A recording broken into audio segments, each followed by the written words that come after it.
2 tahun jadi dokter gadungan, cara Susanto terbongkar, sudah terima gaji dokter rumah sakit PHC 35 kali. Akal bulu Susanto, pria tamatan SMA untuk menjadi seorang dokter nyaris sempurna. Ia sempat menikmati profesinya sebagai dokter di rumah sakit PHC Surabaya selama 2 tahun. Namun penyamaran Susanto harus berakhir di dalam bui usai aksinya terbongkar pegawai rumah sakit PHC Surabaya. Kendati sempat kecolongan, Susanto tak dapat berkilah ketika identitas aslinya terbongkar. Menurut surat dakwaan jaksa penuntut umum dari Kejari Tanjung Perak, Uki Rabatio menerangkan, usai melihat lowongan kerja sebagai dokter di rumah sakit PHC, ia langsung melamar menggunakan identitas orang lain. Susanto hanya menggantikan foto wajah dan memalsukan tanda tangan dari korbannya, Dr. Anggi Yurikno. Setelah dinyatakan lolos seleksi wawancara, ia langsung disodorkan surat perjanjian kerja waktu tertentu tertanggal 8 Juni 2020 perihal permintaan tenaga layanan in-house klinik Cepu. Usai mendapat surat itu, ia dipekerjakan sebagai dokter hiperkes full-timer pada PHC klinik yang ditugaskan di klinik K3 PT Pertamina EP Cepu per tanggal 15 Juni 2020 sampai tanggal 31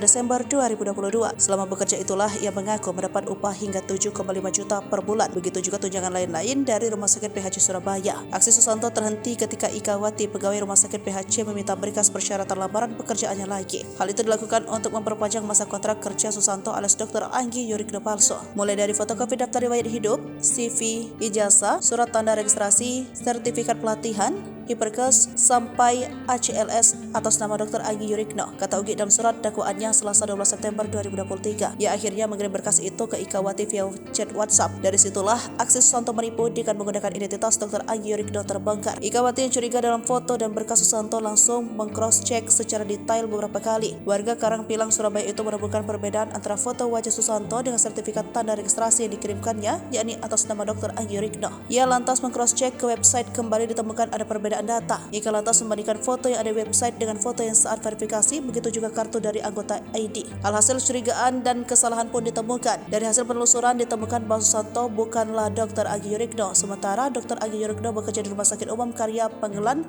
Bakti Sehat Bandung. Ika langsung melaporkan hal itu kepada rekannya Dadik Dwi Rianto. Lalu mereka kembali melakukan klarifikasi data untuk memastikan lagi secara rinci serta menghubungi dan meng-cross-check ke pemilik identitas asli Dr. Anggi Yurikno. Saat dihubungi, Dr. Anggi Yurikno terkejut sebab ia merasa tak pernah memberikan, meminjamkan hingga memalsukan identitas miliknya kepada siapapun. Ia lantas membenarkan bahwa berkas tersebut adalah miliknya. Pria yang juga bekerja sebagai perawat itu bersama Ikawati langsung melaporkan kejadian itu kepada pimpinan, lalu Susanto dilaporkan ke polisi. Bermodal tipu muslihat dan dibumbui serangkaian kebohongan, Susanto sempat menerima pembayaran gaji dari PT PHC Surabaya sebanyak 35 kali yang dibayarkan dengan cara transfer. Rekening yang digunakan atas nama korbannya pun palsu. Gara-gara aksinya itu, Susanto membuat Rumah Sakit PHC Surabaya merugi hingga 262 juta rupiah.